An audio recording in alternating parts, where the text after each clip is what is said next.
Tears not always a sign of sadness. Tears not always a sign of distress, so don't cry with me unless you understand. Sometimes it is a happy reflection on some generous spur of the moment act of kindness and of love that we have gambled and saved the day for others that comes sneaking back to salute and serenade us. And our hearts remember, accept, and smile, then overwhelmed with gladness. And if in solitude tears run down without permission, excuse, or apology, tears not always a sign of sadness.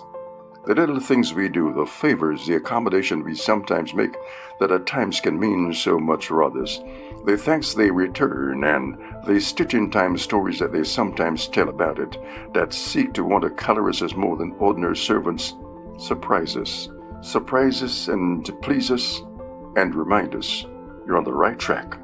Don't turn back. It is then that we find that it is the ordinary things that we do in the right way for the ordinary man, under less than ordinary circumstances that make us more than ordinary servants. And it is then that we pledge our hands and hearts going forward and seal it with our tears.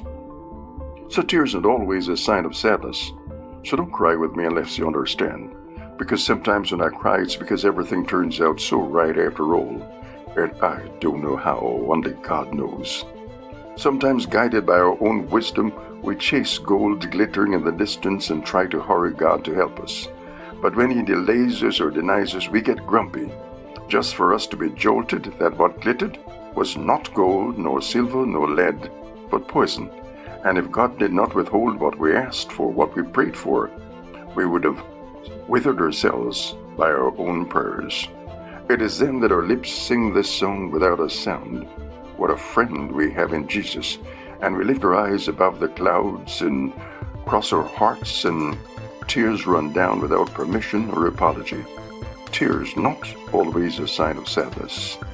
The things that miss us but came so close. Sometimes when we see the unearned suffering of some of our brothers and sisters and the daily cross that they have to bear, we have to turn our eyes away to hide our tears.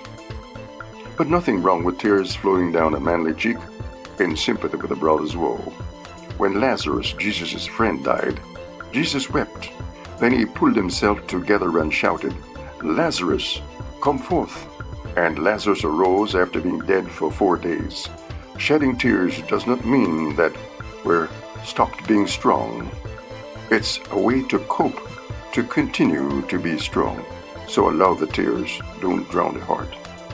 Sometimes when we stifle the tears, we find that in ideal situation, where we're like sheep in green pastures lying beside still waters and our cups overflowing, we still find it difficult holding back the tears, all because in an earlier situation, we stifled the tears.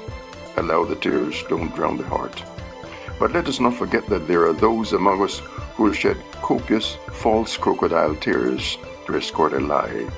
Like the crocodile which will play dead on the bank of the river and set its trap for its prey, leaving its mouth wide open, its eyes tightly closed, and its body deadly still, and will prefer to shed copious crocodile tears to cool his dry eyes than blink and betray his trap. So it is that some of us will conjure up false copious crocodile tears to escort a lie or set a trap. Tears have been used and abused. And tears do not always tell the full story. More tears have been shed for prayers answered than for unanswered prayers. And tears not a language that the devil always understands.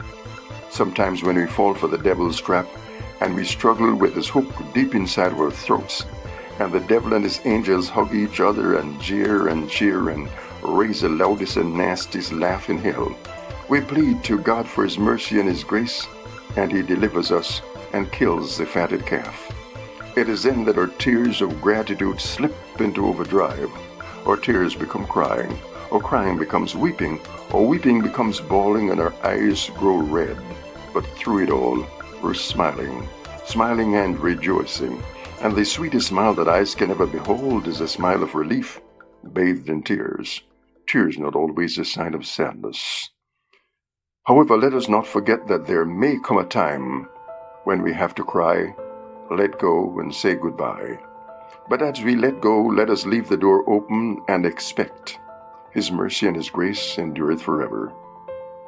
Throughout history, tears have stained and distorted the face of man. Tears have always been with man, but tears will not always be with man.